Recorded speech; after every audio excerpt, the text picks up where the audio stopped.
Nie ma nic ważniejszego dla nas tutaj niż żywność, jeżeli chodzi o nasze wybory, bo to jest podstawa, to nas buduje codziennie, buduje nasze zdrowie, ale też buduje gospodarkę.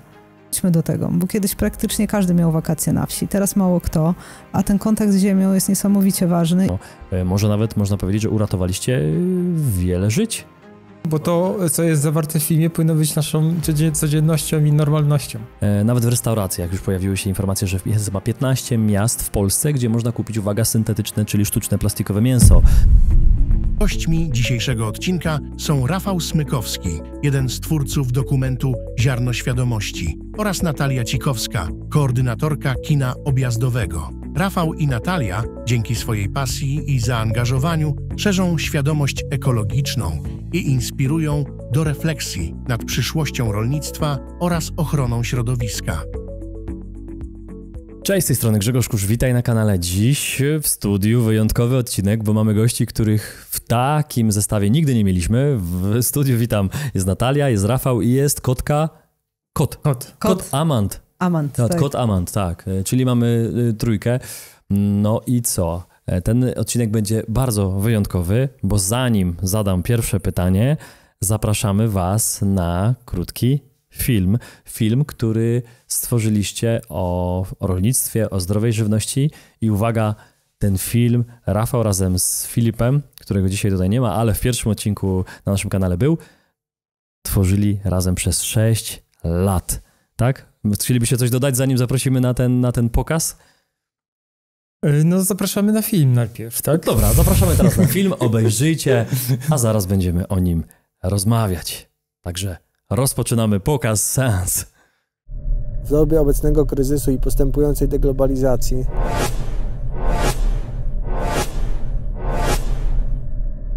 warto spojrzeć w przeszłość i zobaczyć, jak zadbaliśmy wcześniej o ten nasz największy kapitał.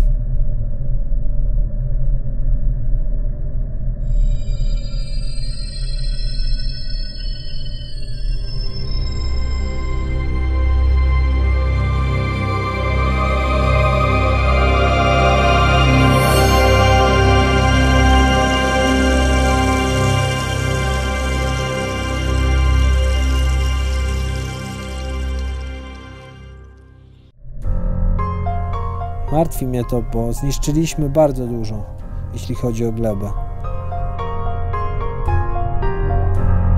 Przez ostatnie dziesięciolecia zdegradowaliśmy gleby do strasznego poziomu. Co się dzieje od dziesiątków lat w rolnictwie typu zachodniego? Olbrzymia większość materii organicznej, a więc i substancji mineralnych, wszelkich związków, wychodzi z pól i nie wraca do nich. Wstrząsającej informacji o charakterze prognozy, że rolnictwu zostało w świecie tylko 60 lat, jeśli nadal będzie taka degradacja gleb. To są uprzeciętnione dane, że tworzenie się w naturze, tworzenie się 3 cm gleby zabierze około 1000 lat. Gleboznawcy mówią od 100 lat w bardzo sprzyjających warunkach do 500 lat. Łatwo jest zaakceptować to, czego nie ma się przed oczami. Pomimo że pryska się warzywa wielokrotnie przed sprzedażą, co byście pomyśleli, jeśli pryskaliby je w hipermarkecie przed waszymi oczami?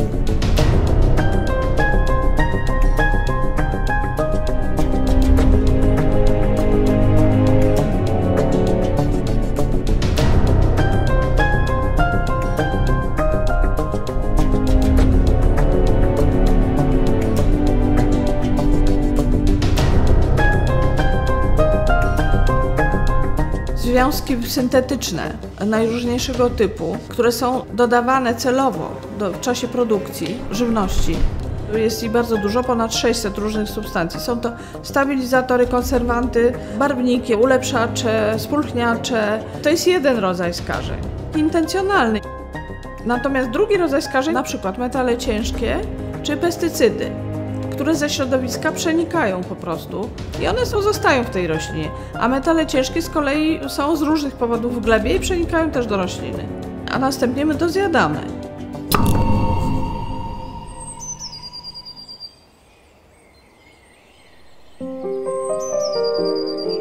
żywność ekologiczna jest żywnością bardziej zbliżoną do tego, czym ludzie żywili się w poprzednich wiekach, bo właściwie nawozy mineralne i pestycydy zostały wprowadzone w Polsce po II wojnie światowej. Przedtem nikt o tym nie słyszał u nas. W latach jeszcze 30. ubiegłego stulecia wszystko było ekologicznie u nas produkowane, można powiedzieć.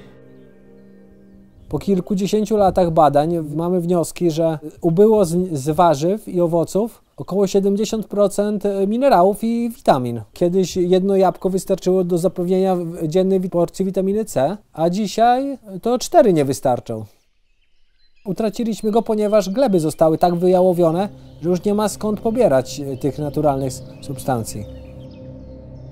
Według mnie, jeśli będziemy kontynuować chemiczne uprawy, to niedługo te warzywa i owoce będą całkowicie puste.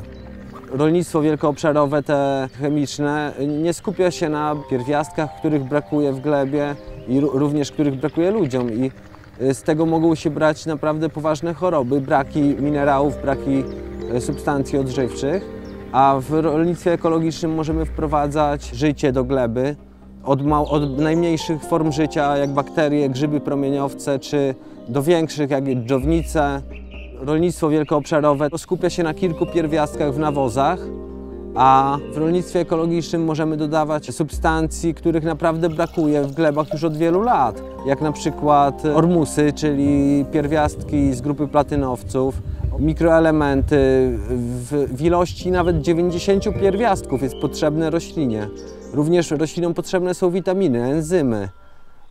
Wszystkie te substancje, które produkuje żywa gleba.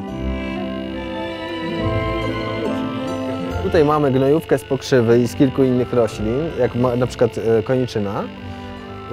Troszeczkę to pachnie, szkoda, że Państwo nie mogą tego poczuć. Skupiamy się na tym, żeby to było dobrze zrobione. Nie trzeba wcale uprawiać dużo, lepiej uprawiać więcej gatunków, żeby była ta różnorodność.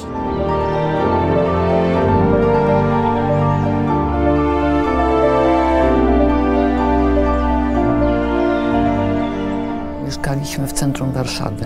Wszędzie było dużo smogu. Jak przyjechaliśmy tutaj, no to w ogóle od razu inne życie, inny świat. Taki kontakt z naturą dużo pomaga w tym zachowaniu spokoju takiego.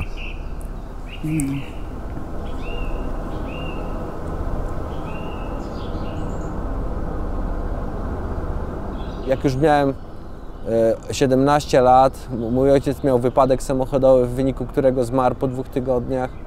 To był duży szok dla mnie, bardzo ciężko to przeżywaliśmy z rodziną. Z rok to wycięty z życia przynajmniej, nie? No też się wzięliśmy za wódę trochę.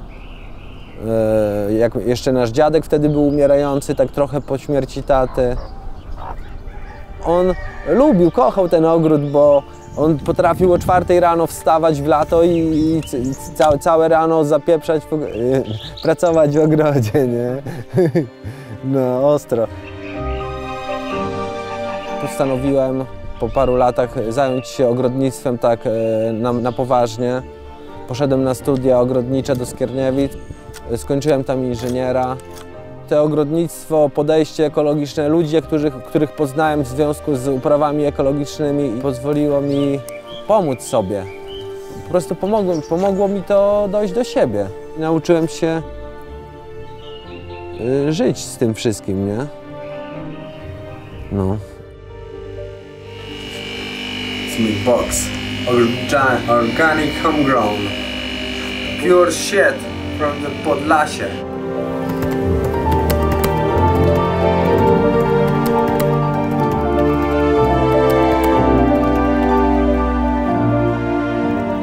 Piękne rzeczy. Arbuz.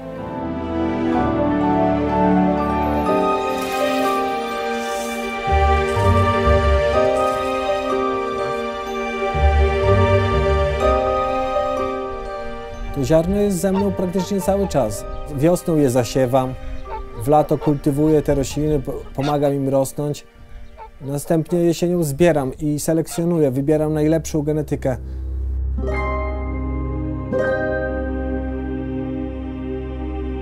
Zmiana modelu rolnictwa to jest najważniejsze, co możemy teraz zrobić, I to jest bardzo ważny czynnik ochrony naszej suwerenności, żebyśmy nie stracili podstawowego prawa do jedzenia zdrowego, lokalnie produkowanego pożywienia.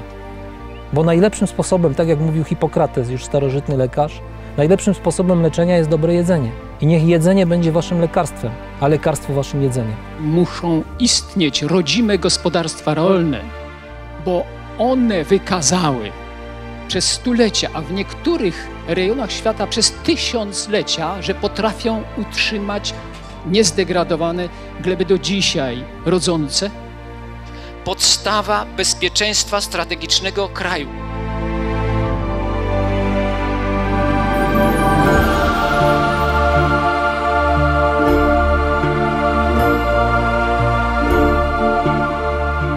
My Polacy, mając takie zasoby, taką dużą ilość jeszcze dobrej ziemi, dużą ilość rolników mądrych, którzy potrafią uprawiać tą ziemię bez chemii i bez GMO, my możemy być krajem wiodącym w Europie, który wytworzy żywność nie tylko dla siebie, dla własnego narodu, ale również dla innych narodów. Przestańmy widzieć, że gdzie indziej jest lepiej. U nas jest naprawdę bardzo duża wartość i tą wartość musimy docenić, o tą wartość musimy walczyć. Z takich malutkich nasionek. Tak. W dzisiejszej cywilizacji możliwości techniczne możemy zmarnować dziedzictwo tych nasion, które są właśnie dobrem, które powstało w rozwoju tej ery rolniczej, tych ostatnich 10-15 tysięcy lat. Czasami mamy wpływ, że coś z tego, co zasiejemy, wzrośnie. Czasami nie mamy za dużo wpływu, ale po tych wielu latach widzimy wiele pięknych inicjatyw i wiemy, że gdzieś to nasze ziarno padło na jakąś żyzną glebę. Także myślę, że to jest jeden z największych cudów na świecie, ziarno.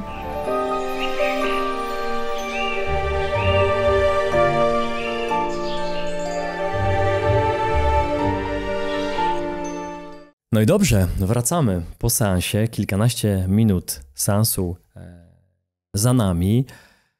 No i w skrócie, a może właśnie w rozwinięciu, co my widzieliśmy, co nasi widzowie mieli teraz okazję zobaczyć. Myślę, że pojawiły się emocje, pojawiło się dużo fajnych obrazów, jakichś skojarzeń z tym, co znamy, na pewno jakichś emocji, bo ten film jest niesamowicie emocjonalny. Ja o nim też powiedziałem, że no, łzy się też w niektórych momentach pojawiały. Bardzo dużo faktów, trochę złości ja miałem, jak oglądałem ten film.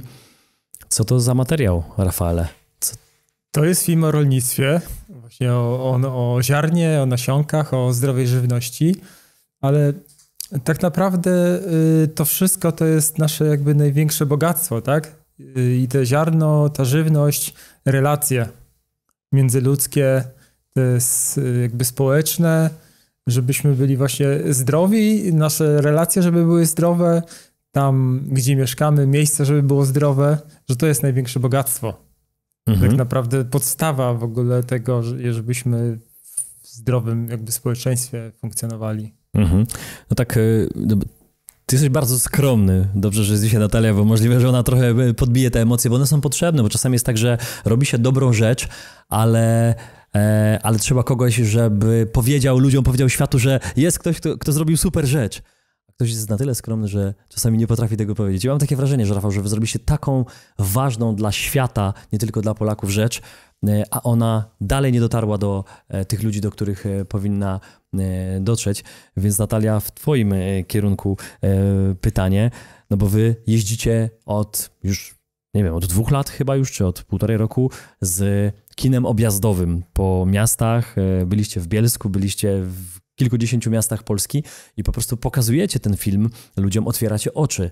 Ja pamiętam, jak byłem na pokazie w Bielsku, w Bielsku-Białej tego filmu i siedzieli obok mnie ludzie przeróżni z różnych tam miast, okolic Bielska i oni, wydawało się, że oni wszystko wiedzieli o zdrowym jedzeniu, o rolnictwie, o tym, co się dzieje, ale widziałem, że oni byli zaskoczeni tym, co w tym filmie pokazaliście, jak pokazaliście prawdę, co się dzieje z jedzeniem, że coraz mniej tego zdrowego jedzenia jest, że ono w ogóle znika. Jaką wy macie informację zwrotną po po tylu już pokazach, co ludzie mówią, jak oglądają ten film, jak się kończy już ten film, jakie oni mają refleksje? Znaczy, no przede wszystkim mają taką refleksję, że warto jest jednak trochę zwolnić i znaleźć tą pełnowartościową żywność gdzieś u siebie lokalnie. I na co dzień zapominamy o tym, na co dzień w tym biegu po prostu skupiamy się bardziej na innych rzeczach, a nie zastanawiamy się, co dostarczamy swojemu ciału. A naprawdę to nie jest duży problem tych rolników obok siebie znaleźć i zawiązać te relacje. I taki jest w ogóle główny cel kina objazdowego, że pojawialiśmy się w różnych miejscach, żeby też te społeczności właśnie skupiać wokół tej idei naturalnego rolnictwa, wokół właśnie tego wsparcia dla rolników, wokół tego, żeby chodzili na te swoje ryneczki, wyszukiwali tych ludzi, nawiązywali relacje społeczne między sobą. No i myślę, że przez te 1,5 roku właśnie ten feedback, który mieliśmy po pokazach, był taki, że większość ludzi właśnie wróciła do bardziej świadomych zakupów przede wszystkim, ale też część ludzi wróciła do ogrodów, zaczęła uprawiać własne jedzenie w takiej skali, na jaką im pozwalało życie, więc myślę, że te ziarenka kiełkują dalej teraz i będą wydawać plony, bo właśnie o tą świadomość chodzi, o to, żebyśmy na chwilę się zatrzymali i spojrzeli, gdzie jesteśmy, co jest wokół nas i co możemy zmienić na lepsze. No mówisz o tej świadomości, czasami dostajemy my jako kanał, ja jako twórca kanału taki nawet zarzut od niektórych, że no tak, o tej świadomości mówicie, nagrywacie, wy tylko siedzicie, zapraszacie ludzi, opowiadacie jak jest, albo jak jest źle, albo w którym kierunku idzie ta żywność, że fabryki coraz częściej po prostu produkują jedzenie, największe korporacje wykupują ziemię, tych rolników jest coraz mniej, a nic z tym nie robicie. No więc ja chciałbym tutaj zaprotestować. I po pierwsze, mamy tutaj świetnych gości, którzy robią. Po pierwsze, zainwestowali 6 lat swojego życia, żeby stworzyć taki film i polecam, żeby go zobaczyć w całości. O tym myślę, że dzisiaj będziemy mówić. Już razem z kinem 8 będzie. 8 lat. Tak, działania, więc to są ludzie, którzy poświęcili już kawałek swojego życia, żeby uświadomić, żeby pokazać i żeby też łączyć społeczności, a my jako kanał też tego sporo robimy. Zrobiliśmy konferencję, na konferencji ostatniej przecież przeprowadziliśmy debatę związaną z tym, kto będzie karmił nas w przyszłości, czyli Europa przyszłości, kto nas będzie karmił. Rozmawialiśmy o tym, to był tylko taki początek i będziemy w przyszłości nagrywać kolejne rozmowy pokazujące, jak jest, żebyście byli świadomi. Nawet było takie pytanie, czy politycy nie traktują nas jako po prostu gdzieś tam, wiecie, takich numerków w Excelu, a jedzenie to jest tylko pasza, żebyśmy mieli świadomość, że to, co jest w marketach, no to w większości się nie nadaje do jedzenia. Co prawda nie truje, ale w dłuższym perspektywie na pewno nie... O, widziałem, że Natalia pokręciła głową, więc myślę, że ja tak bardziej delikatnie chciałem zagrać, ale na pewno nie jest to pożywienie, które nam dodaje zdrowia. O, to na pewno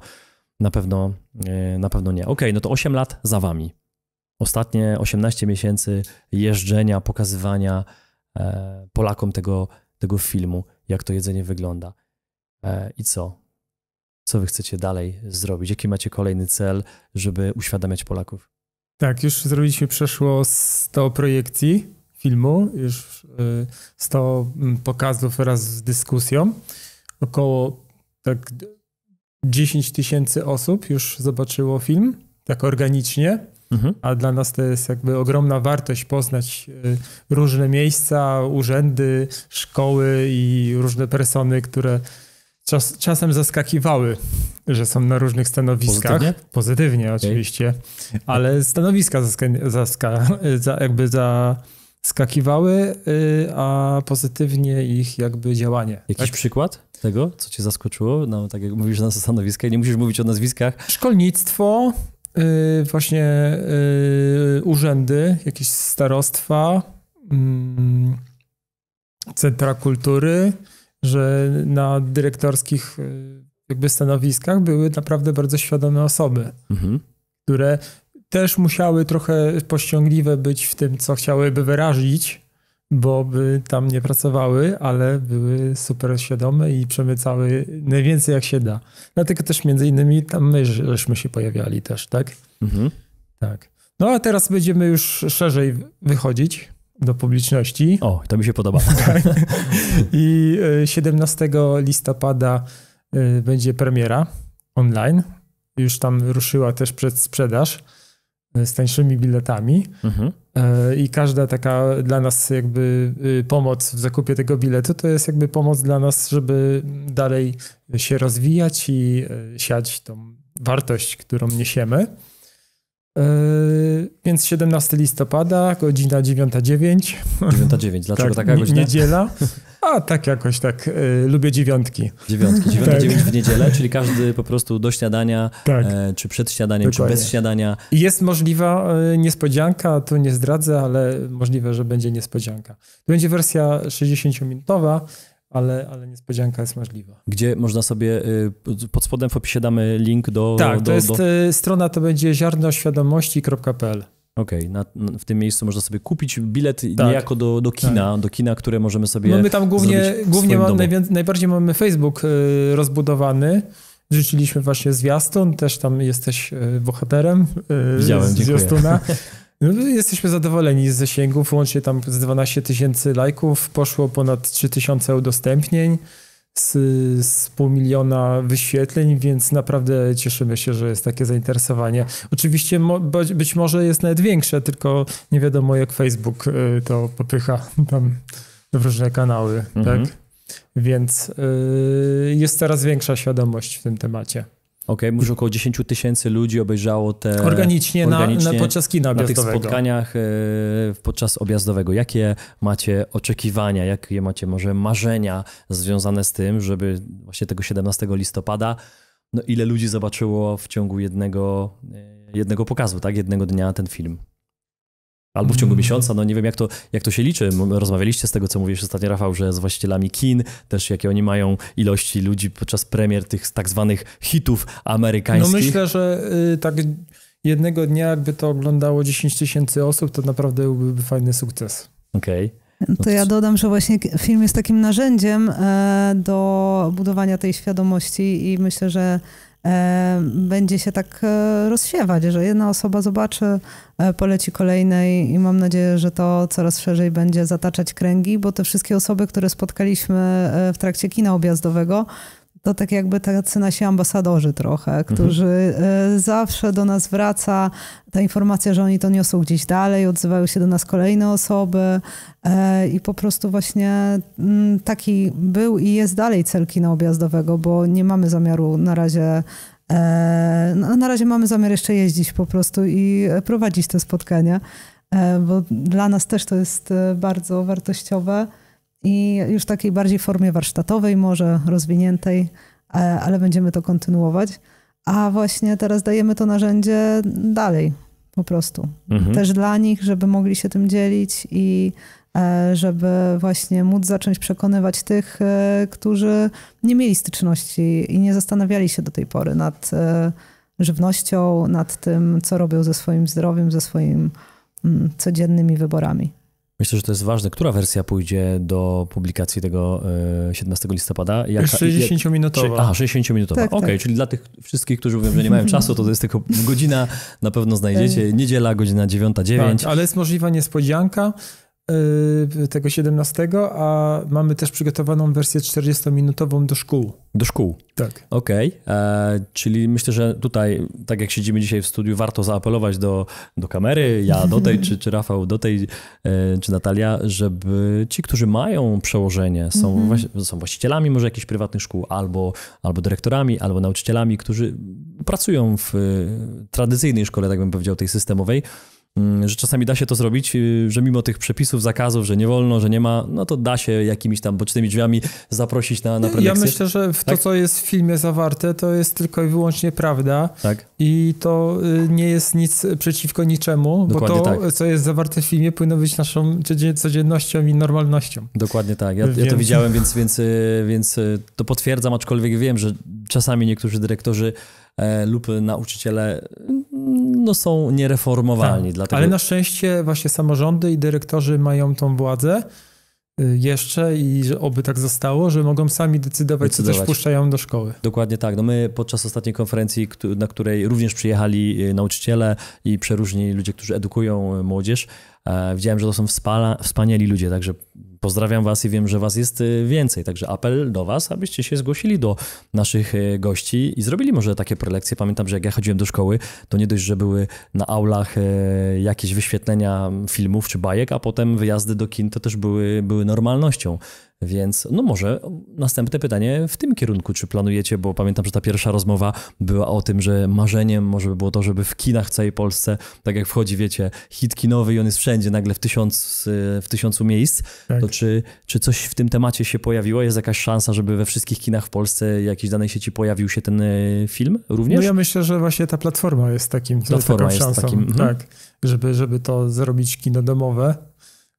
Jednak, czyli tak naprawdę dostępność jest wtedy jeszcze większa. Jeszcze większa, tak. A jeśli chodzi o szkoły, no to kino przyjedzie do nich, tak? Może już bez nas, bo mieliśmy też parę spotkań właśnie osobistych, czyli my jako do szkoły żeśmy poszli, w tym SGGW też była projekcja w Warszawie, ale po prostu film zostanie wyświetlony w szkole, więc to... prościej być nie może dla nich, tak? Na zasadzie takie nie trzeba do kina wychodzić, tak? Fajnie, widać, że sporo się wydarzyło na tych spotkaniach, na tych prelekcjach, no bo przychodzili tam przeróżni ludzie, świadomi, ludzie, którzy mają jakąś decyzyjność, ludzie z kontaktami. Ostatnio znowu do konferencji nawiążę, pojawił się chłopak, który wspomniał o was, Rafał? Nie, jak on jest? Rafał Stefera. Rafał, dobrze pamiętam, też Rafał. I mówi tak, kurczę, jestem od Ziarna Świadomości, pomagałem im, super inicjatywa, czy ich kojarzysz, bo miałeś odcinek? Ja mówię, oczywiście, także pozdrawiamy Rafała. Pozdrawiamy Rafała. Tak, no i zapraszamy też na kongres naturalny. My akurat będziemy występować 30 listopada. Kongres naturalny. Tak, 15:30. To jest coś, co organizuje Rafał. Tak, Rafał. Tak, kiedy to się zaczyna? Kiedy będzie kongres naturalny? 20 listopada się zaczyna. 20 listopada. Tak. To w ogóle było coś, co Rafał zorganizował. To też myślę, że warto o tym wspomnieć, bo to jest konferencja, kongres naturalny, gdzie wystąpi, jak dobrze pamiętam, 1000 prelegentów przez 100 dni. Tak, 1000 prelegentów przez 100 dni. Jest to bezpłatna konferencja, która będzie online, którą organizuje Rafał. Wy będziecie jednymi z prelegentów i tam pojawią się przeróżne tematy. Od zdrowia, ziołolecznictwa, budowy domów ekologicznych i przez setki innych tematów, no bo przez 100 dni prelegenci będą codziennie występowali i dzielili się swoją największą wiedzą. Także jeśli wiem coś takiego, to przekazuję. Można sobie sprawdzić, poszukać i z tego skorzystać. Tak, to jest takie wielkie sieciowanie po prostu wszystkich ludzi związanych z naturalnym rolnictwem, naturalnym sposobem odżywiania się, lecznictwem, więc naprawdę warto zobaczyć. Okej, to reklama poszła. Nieplanowana, tak, ale się pojawiła. Mieliśmy o Rafale wspomnieć, że wspominał mi ostatnio na konferencji o Ziarnie Świadomości, a tutaj ważne, tak miało być. Tak miało być. Spontanicznie. Powiedzcie mi, bo czasami nagrywamy materiały o Unii Europejskiej, o rolnictwie, o gospodarce, o tym, co się dzieje i ludzie widzą. I rolnicy narzekają na ten Zielony Ład, narzekają, że dzisiaj bardziej boją się urzędnika z tego sanepidu rolniczego, czy jak to się tam nazywa, niż policjanta. I jak wy to widzicie przez ten ostatni czas, kiedy spotykaliście się z rolnikami, z ludźmi w miastach czy w miejscowościach mniejszych? Czy wy widzicie, że bardziej rośnie właśnie świadomość związana z tym, że ludzie oglądają wasz film i mówią, no trzeba coś zrobić? Czy bardziej niestety rośnie ta machina urzędnicza, no i ona zalewa, czyli te wszystkie przepisy? Gdzie jest większa szansa na zmianę? Czy jednak Unia Europejska i te przepisy zabiją rolnictwo, czy jednak to, że tego jedzenia zdrowego jest coraz mniej, sprawi, że ludzie podwiną rękawy i powiedzą, żaden urzędnik nie sprawi, że moje dzieci nie będą miały zdrowego jedzenia? Jak myślicie, która tutaj siła jest mocniejsza? Jak ja zacząłem kręcić film, to mało który rolnik nie był przeciwko Unii. Czyli, że nie narzekał, tak? No tak. Więc to nic nowego. Ten Zielony Ład to jest tam jakby kontynuacja tych ich różnych obaw. Tak naprawdę są elementy, które mogą jakby nawrócić rolnictwo do tych pozytywnych aspektów.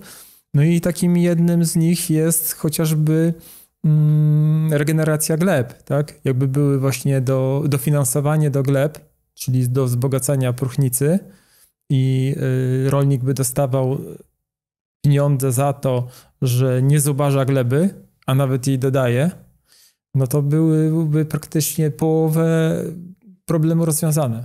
tak? To już by był duży sukces. I tak naprawdę tu jest największy problem, że te gleby tracą jakby swoje wartości, tak? No bo i nawet na skupach nie bada się zawartości odżywczych, tylko wagę, tak? I to od dawna było. W ekologii to się bada tylko pestycydy, herbicydy, tak? A też się nie bada zawartości odżywczych. To ludzie robią na własną rękę, tak?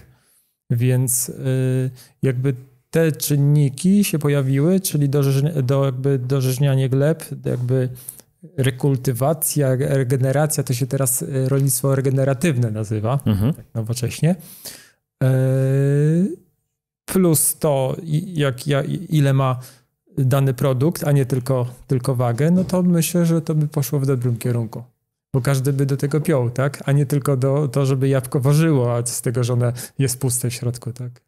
No ale jaka jest szansa, żeby to się wydarzyło, albo co się musi wydarzyć właśnie, żeby zmiany zaszły? No bo my dzisiaj znowu, żebyśmy nie zostawili tej rozmowy, ktoś powie, no dobrze, nagraliście inspirujący film, ale dajcie nam jakieś podpowiedzi, no bo my siedzimy, ja czasami słyszę, że nawet sami rolnicy są dalej w 24 roku za Unią i oni mówią, daj spokój, przecież to jest okej, to co ja mogę innego zrobić? No i właśnie pytanie, rzucam takie trochę kontrowersyjne, niełatwe.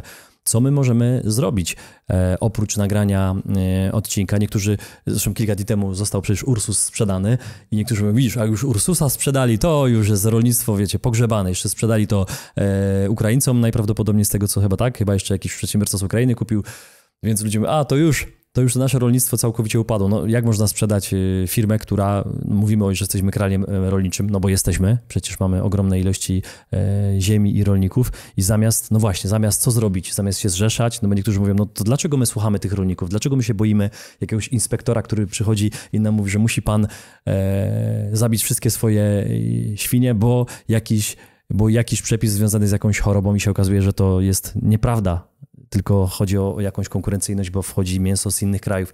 Więc co my realnie powinniśmy od samego początku, ode mnie, od ciebie, od nas, od wszystkich widzów, którzy to oglądają, zrobić, żeby zacząć budować świadomość i zmieniać od samego początku? Nie mówić, że ten urzędnik z Warszawy czy z Brukseli zmieni, no bo on nie zmieni, bo widać, że oni... No ja myślę, że właśnie wszyscy konsumenci powinni się jakoś tak zjednoczyć i docenić tego rolnika i jakby porozumieć się z nim, tak? I docenić jego pracę. Tak? Czyli co, pierwsze co robimy, to znajdujemy rolnika najbliżej nas i jedziemy do niego na zakupy. Dokładnie. To jest pierwsze zadanie, które powinniśmy wszyscy zrobić. No ogólnie można sobie takie w podpunktach to wymienić, czyli najlepiej uprawiać swój ogród w miarę możliwości. Później właśnie wybrać tą sprzedaż bezpośrednią rolnika. Później bazar, targowisko. Sprzedaż internetowa, też bezpośrednia, a w ostatniej kolejności ten supermarket, tak? Hipermarket.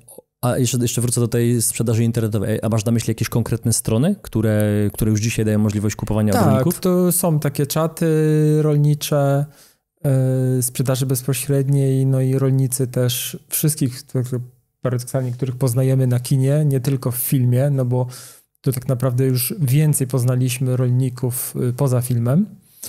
To mają gdzieś, ogłaszają się po prostu na stronie i oni są. Można do nich pojechać bezpośrednio. Nasi bohaterzy, właśnie Pedro i Bernard Dogor, jeżdżą co tydzień w piątek do Warszawy i dostarczają pod drzwi po prostu produkty zamówione. Okay. I to jest super relacja, bo ci ludzie nie odchodzą. Przez to, że oni się pojawiają bezpośrednio i mogą tam wypić herbatę, kawę i porozmawiać.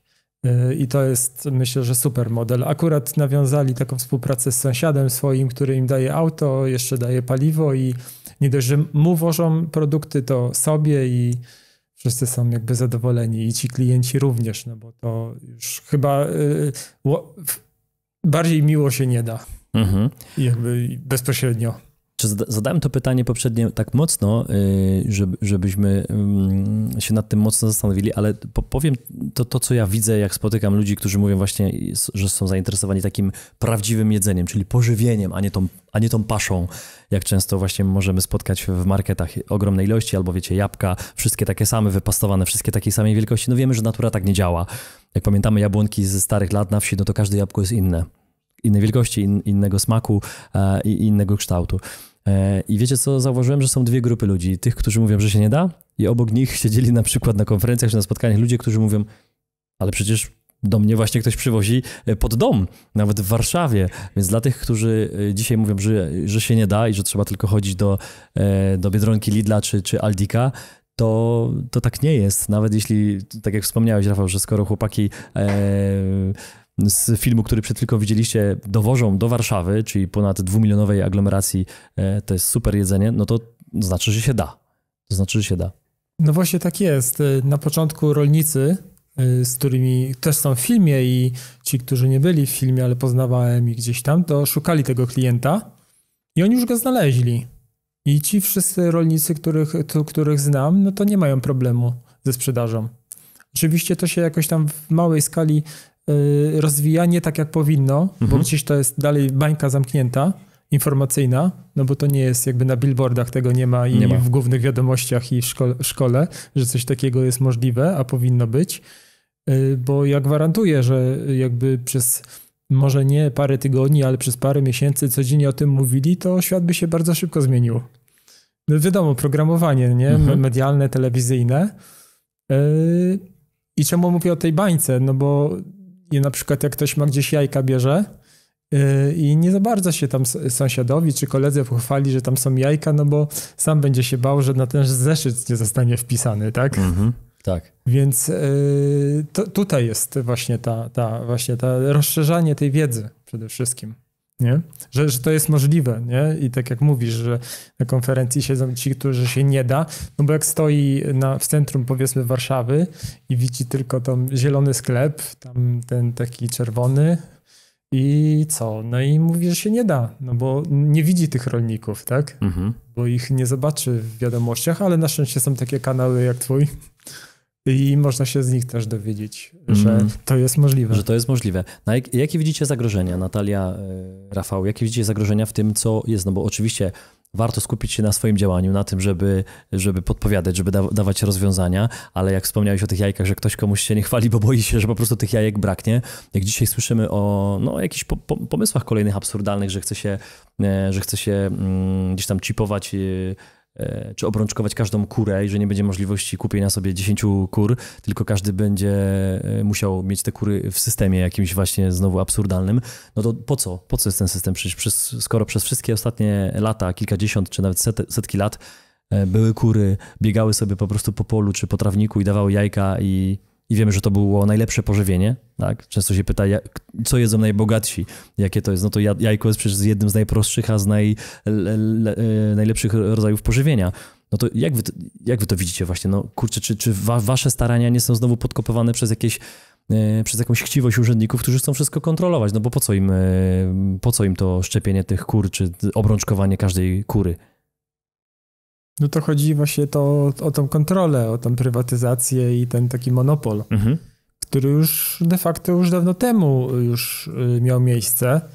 No i to się zgadza, że sporo rolników, którzy nie mają właśnie tych inaczej, że mają te kury, ale nie mają na przykład zarejestrowanych ich.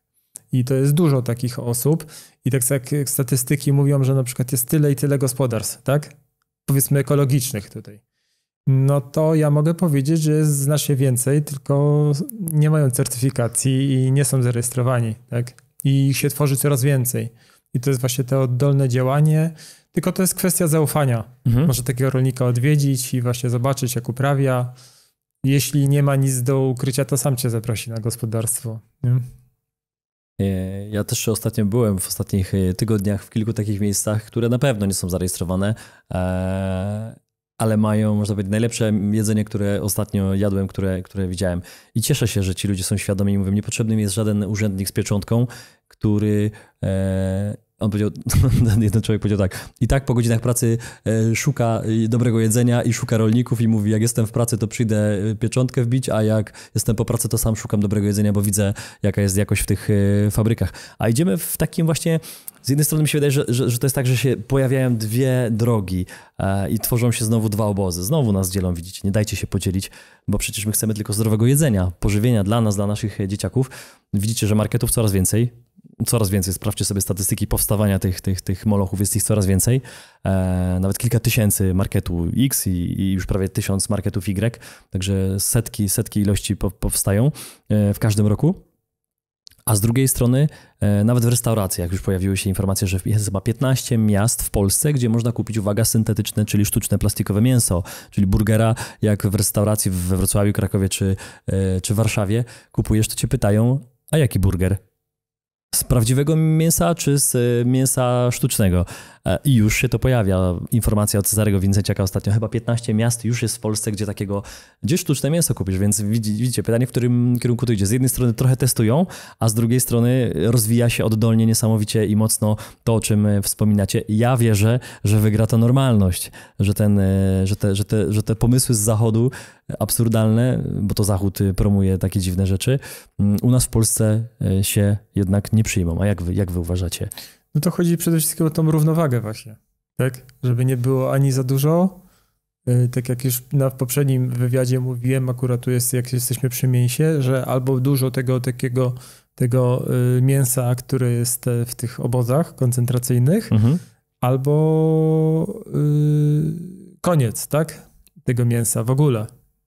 Czyli tylko sztuczne mięso, powiedzmy. A to jest kolejna prywatyzacja, tak jak nasiona się prywatyzuje, no to przemysł mięsny jest tak naprawdę zaraz po nasionach, jeśli chodzi o w ogóle przejęcie kontroli w ogóle nad żywnością.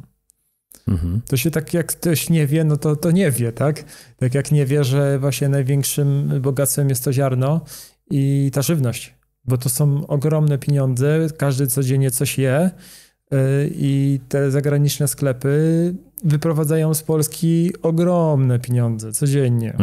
Dlaczego nie jesteśmy jak Niemcy, Francja i inne tam państwa statusowo i socjalnie i jakby w dobrobycie? No bo dużo pieniędzy się wyprowadza jednak z kraju, tak?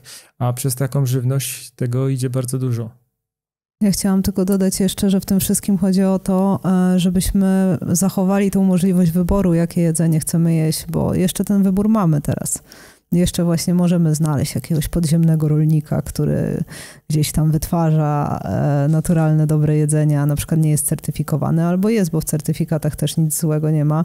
Po prostu oni mają więcej czasu na to, inni mniej. Z certyfikatami to akurat jest tak, że na przykład Pedro, główny bohater, ma 300 odmian pomidorów i jakby chciał mieć certyfikowane te pomidory, to by musiał mieć 300 certyfikatów oddzielnych na każdy pomidor, co jest niewykonalne, nie? Bo by musiał mieć niesamowite jakby uprawy tam po parę hektarów każdego, ale to nikomu się nie opłaca, więc lepiej robić 1-2 odmiany, tak? I już mamy ta różnorodność, o której opowiadałeś, o tych jabłkach, że mieliśmy takie i takie, to jakby zanika przez to, że nawet i taka chociażby ekologia to ogranicza, tak? Przez papierologię. Tak?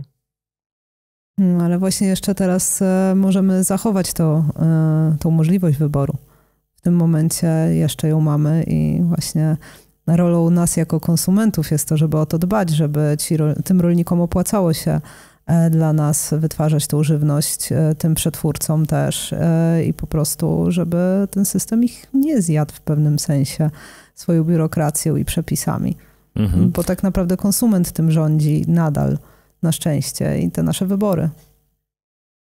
2 kwestie poruszyłaś teraz. Pierwsza, że mamy jeszcze wybór, bo jeśli popatrzymy na żywność w Polsce w porównaniu do żywności, która jest za zachodnią granicą, jak pojedziemy do Niemiec, Francji, jest Belgii. Niesamowita różnica. Możemy oczywiście trafić na jakieś super sery w jakichś mniejszych ilościach, ale generalnie jak pójdziemy do takiego zwykłego sieciowego sklepu, Spara, Aldika czy innego Kauflanda w Niemczech, czy w Holandii, czy w Belgii, gdzie byłem, to ja nie potrafiłem tam nic kupić do jedzenia. To po pierwsze źle wyglądało, a jak się zmusiłem, żeby to zjeść, to fatalnie smakowało. Pamiętam nawet, że w Niemczech kilka lat temu, nie wiem jak jest dzisiaj, jajka były już w butelkach.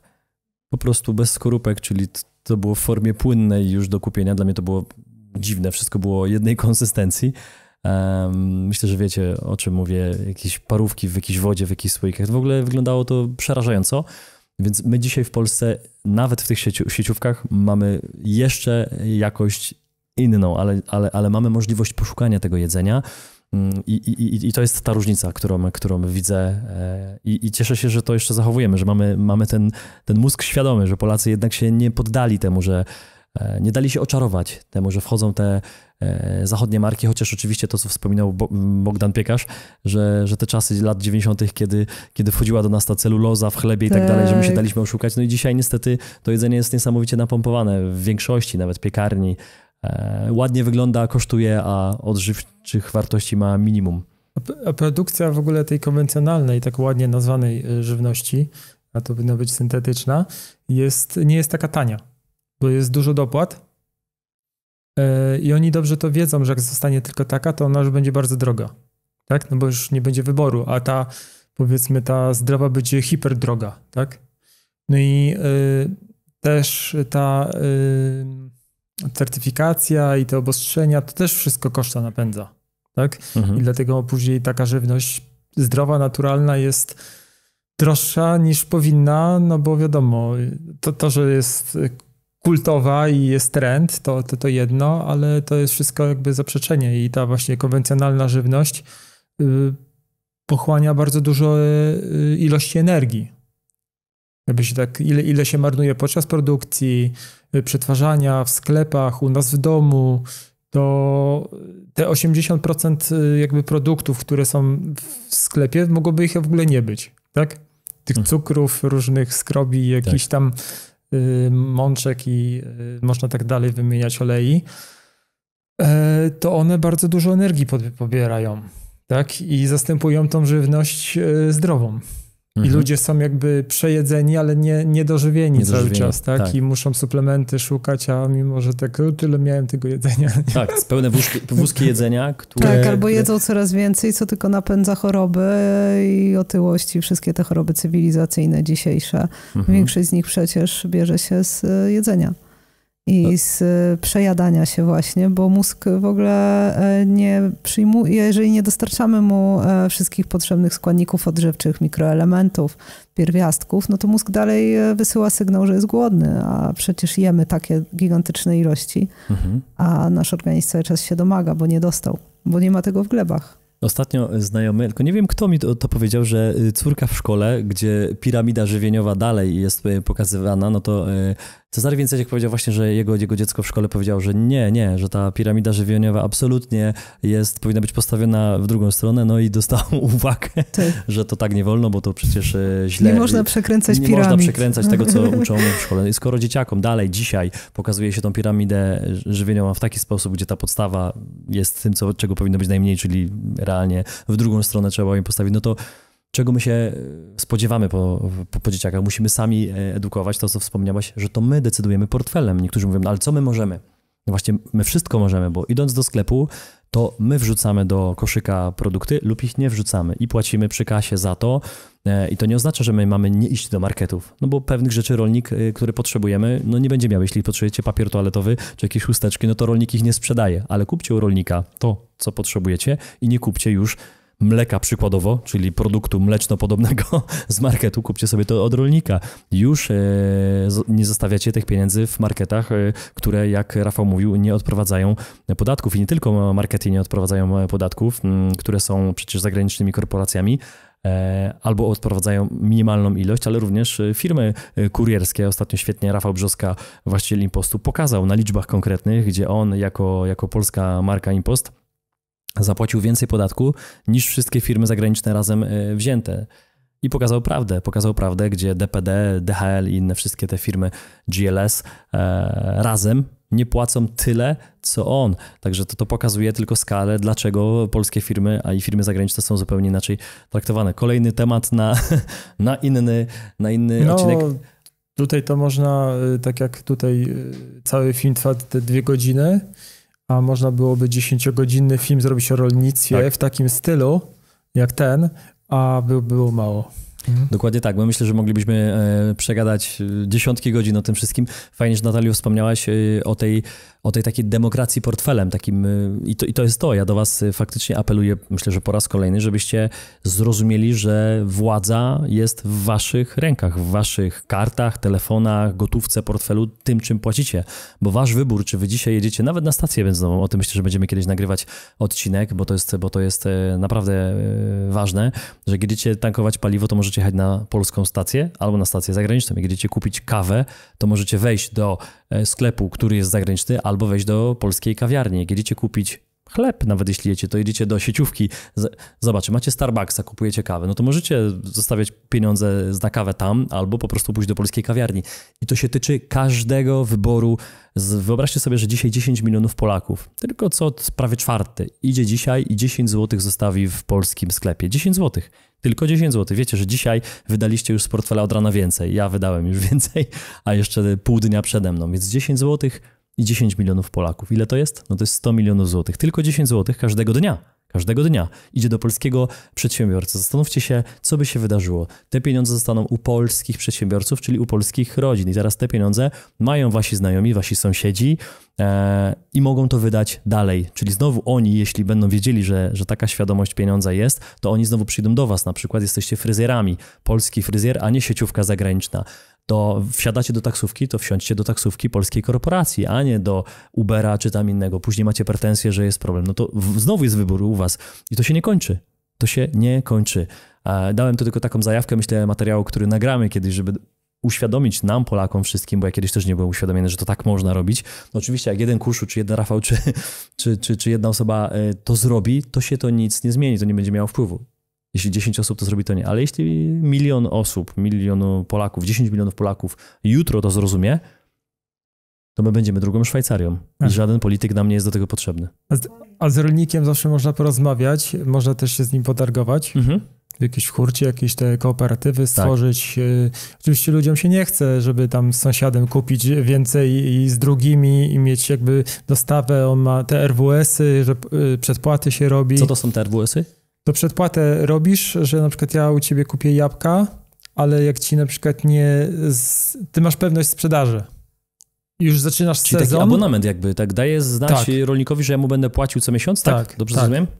To się nazywa RWS, czyli Rolnictwo Wspierane Społecznie. I to jest na zasadzie takiej, że się dokładnie robi takie przedpłaty, że się umawia, rolnik po prostu daje swoje zapotrzebowanie na początku roku, że żeby obsiać, żeby posadzić różne tam warzywa czy inne produkty. Potrzebuje daną ilość pieniędzy i się mu płaci powiedzmy od stycznia, a jak są plony, to się dostaje od niego te plony, ale nie wiadomo, co w nich będzie, bo na przykład dynia może się nie udać i może nie być dyni, ziemniaki mogą nie obrodzić. To jest takie na zasadzie zaufania po prostu, że dostaniesz, ale do końca nie będziesz miał wyboru. Ale fajnie się nawiązuje przez to te relacje właśnie, bo to już jest bezpośrednia relacja klient-rolnik, konsument-rolnik. Przede wszystkim ma pewność, że to sprzedał. Czyli my inwestujemy w pracę takiego lokalnego rolnika. On ma pieniądze pozyskaną, on ma kwotę, nie wiem, 50-100 zł miesięcznie od wielu ludzi. Jak to zbierze do sumy, no to faktycznie ma duży kapitał, że może zakupić paliwo do traktora i mieć też wypłatę dla siebie. Ale on później po prostu zawozi, jak już jesteśmy po żniwach, są zbiory, to on zawozi skrzynki każdego tygodnia czy każdego miesiąca do swoich klientów. Tak to zrozumiałem. I nie musi się martwić, że na skupie tego na przykład nie sprzeda, albo są spekulacje i coś kosztuje nie 70 groszy, tylko 29 groszy. No często to jest problem, że przecież rolnicy mówią, że im się nie opłaca tego zawieźć do skupu. Mało tego, czasami mówią, że nie opłaca się tego nawet zbierać, bo koszt zbioru z pola czy z jakiegoś sadu jest wyższy niż w ogóle koszty tego samego zbioru, a gdzie tam jeszcze jest dowóz czy do skupu, no to o tym wszystkim mówimy. Ja cały czas się zastanawiam, dlaczego my się nie połączyliśmy, dlaczego rolnicy, świadomi przecież w większości, chociaż słyszałem od Czarka Wincenciaka, że wielu rolników jeszcze dalej tego nie rozumie, więc rolnicy, ja do was apeluję, wy się zainteresujcie, no bo jeśli wy mówicie, że wy macie problem, że wy zginiecie i was nie będzie, no to dlaczego? To wam powinno zależeć, żeby taki Kuszu, taki Rafał i wielu nas chciał kupować, a ja chcę. Ja chcę kupować. Ja chcę mieć całą lodówkę i cały mój strych dobrego jedzenia i czasami mi go brakuje. Jadę do jednego rolnika, do drugiego i oni mówią, no dzisiaj tego nie ma. Dlaczego nie ma? Przecież ja chcę zapłacić. Ja mam kasę i ja kupuję czasami tylko ser, a nie ma masła. No i do drugiego też nie ma. A propos masła, to rzadko bywamy w takim dużym sklepie, ale ja miałem jakby taką okazję zauważyć, że na przykład takie masło kosztowało 5,60, 5,69. W dużym sklepie, tak? Tak, okay. W supermarkecie. 5,69, a później to samo masło kosztowało 8,50, to chyba było 57, bo oni takie ceny mają fajne, końcówki. I jak kupisz 2, to trzecie dostaniesz za darmo.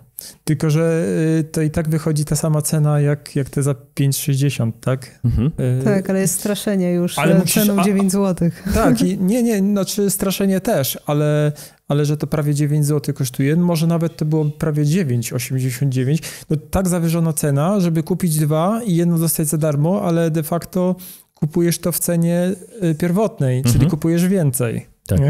Czyli takie, żebyś po prostu kupił więcej. Nie? A ludzie myślą, że no skoro taka cena jest, dostanę trzecie za darmo, no to wezmę 2, no nie?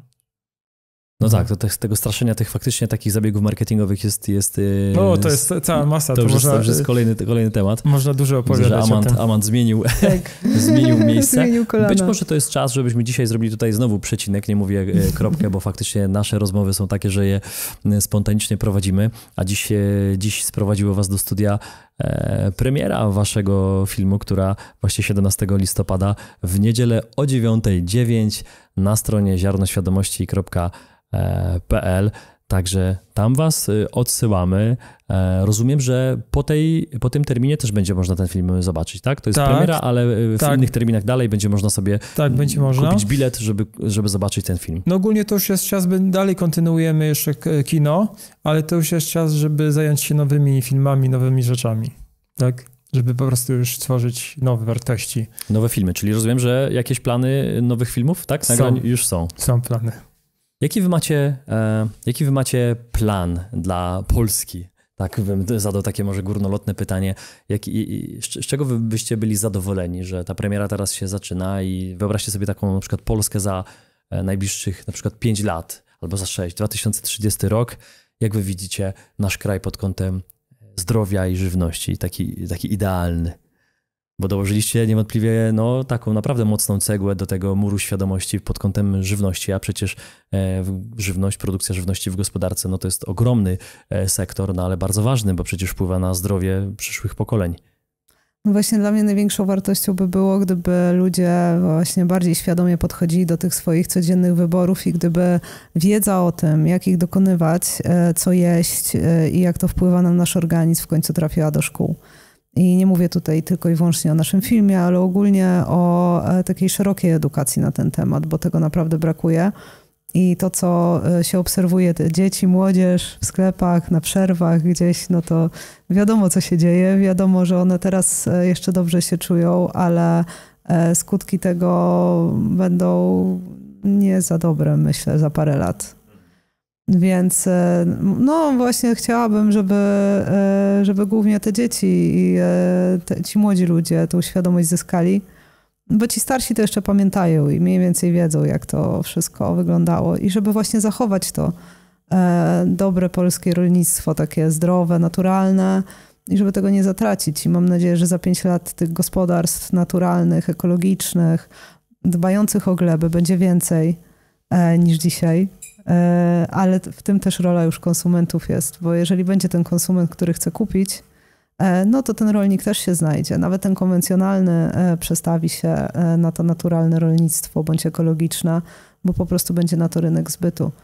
Więc po prostu, żeby Polacy zyskali tą świadomość i się zastanowili, że nie ma nic ważniejszego dla nas tutaj niż żywność, jeżeli chodzi o nasze wybory, bo to jest podstawa, to nas buduje codziennie, buduje nasze zdrowie, ale też buduje gospodarkę. I na to mamy największy wpływ tutaj. Rafał, co byś dodał do tego jeszcze na zakończenie? Widzę, że Amant też chce się dołożyć swoje 5 groszy. Ja bym dodał, że dzieci są bardzo zainteresowane tym. Że to nie jest tak, że one tylko tam gdzieś siedzą i ich to nie interesuje, bo jak się pojawiają na gospodarstwie, czy właśnie robi się jakieś takie praktyczne rzeczy, czy z nasionami, czy kura, czy tam krowa, koń, to jest dla nich magia. Tak jak kiedyś dla nas, tak? Bo chcielibyśmy do tego wrócić i to była dla nas magia. no to dla nich to jest, dla niektórych właśnie nowość i to nie jest tak, że oni nie chcą o tym rozmawiać i nie rozumieją tego, znaczy nie chcą tego rozumieć, to wręcz przeciwnie. To nawet po tych projekcjach w szkole dało się zauważyć, że dzieciaki naprawdę są pod wrażeniem i zaciekawione. Mhm. Zapraszamy na film. Myślę, że więcej zrozumiecie, jak zobaczycie cały film. Ja byłem pod wrażeniem ogromnym. Mimo, że wydawało mi się, że nic nowego się nie dowiem, no bo przecież świadomość sporą mam, ale zaskoczyłem się pozytywnie, także zapraszamy na film. Nie zostawiajcie swoich decyzji politykom. Nie mówcie, że nie macie na to wpływu i w najbliższy weekend zabierzcie dzieciaki na wieś, nie do McDonalda, żeby je zamknąć tymi kanapkami, tymi zabawkami słabej jakości, tak jak słabe jedzenie, tak słaba jakość tych zabawek, coraz gorsza. Zabierzcie dzieciaki na wieś, może nawet z kanapkami, zobaczycie, że dzieci będą bardziej najedzone, a jak zobaczą też wieś, właśnie tak jak wspominacie, kury, kaczki czy inne zwierzęta, na pewno jesteście w stanie znaleźć rolnika, czy nawet znajomych, którzy was chętnie tam ugoszczą super jakością jedzenia, bo tak zawsze jest. Ludzie na wsi są bardzo gościnni, więc jak się do kogoś zapowiecie, to na pewno jest taka możliwość, żebyście zrobili weekend dzieciom, którego nigdy nie miały. Do tych mieszczuchów mówię szczególnie, którzy siedzą w mieście i mówią, nie ma gdzie iść, trzeba jechać do kina albo do McDonalda. Tak, właśnie chciałam tylko dodać a propos tego, że mamy w planach takich późniejszych, ponieważ od jakiegoś czasu działamy jako Fundacja Ziarno Świadomości, i właśnie razem z tymi lekcjami do szkół, które chcemy wprowadzić z tą krótką wersją filmu, też planujemy wprowadzić takie lekcje wizyta u rolnika, żeby tym dzieciakom, bo często okazuje się, że nawet na wsiach, czy tam właśnie na takich terenach nie w dużych miastach, te dzieci też są odcięte od tej wsi i też to nie jest takie oczywiste, że widzą zwierzęta, że wiedzą, jak to wszystko się odbywa. No i wróćmy do tego, bo kiedyś praktycznie każdy miał wakacje na wsi, teraz mało kto, a ten kontakt z ziemią jest niesamowicie ważny i to, żeby była ta świadomość, jak to nasze pożywienie powstaje, skąd się bierze i jak ważna jest gleba. Więc tak, to też takie nasze plany małe. Bardzo ważne. Jak będziemy mogli w tym pomóc, to chętnie, a przypomniałem sobie cytat z filmu, który bardzo lubię, a wspomniałeś o glebie, więc zerknąłem na ręce, no to zakończę, myślę, wiecie czym, czyli brudne ręce, czysty umysł. Myślę, że wszyscy sobie teraz przemyśleli to, warto sobie to przemyśleć i zastanowić się, co to oznacza, no i zastanowić się, kiedy ostatnio mieliście brudne ręce. Jeśli ktoś z was potrzebuje wyczyścić głowę, a wielu z nas potrzebuje przy dzisiejszej ilości bodźców, ja również, więc warto się zastanowić, kiedy ostatnio byliśmy w ogrodzie i coś robiliśmy. Także wielkie dzięki za wizytę w studiu, mnóstwo inspiracji, mnóstwo pracy, którą zrobiliście w kierunku edukacji Polaków i podniesienia, poprawy zdrowia na pewno, bo na pewno może nawet można powiedzieć, że uratowaliście wiele żyć. Bo jak dobre zdrowie, no to dłuższe życie. Także myślę, że może nie macie nawet tej świadomości. Także dzięki wielkie za to, co robicie dla przyszłych pokoleń.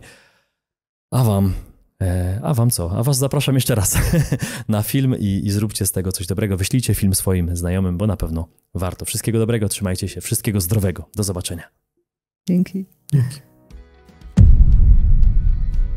Jeśli wciąż odczuwasz dreszcz emocji po naszym show, nie krępuj się pokazać nam tego palcem w górę i zasubskrybować kanał, abyś nie przegapił kolejnych filmów. Nie zapomnij też zanurzyć się w wcześniejszych odcinkach na naszym kanale lub posłuchać ich w formie podcastu. Do zobaczenia!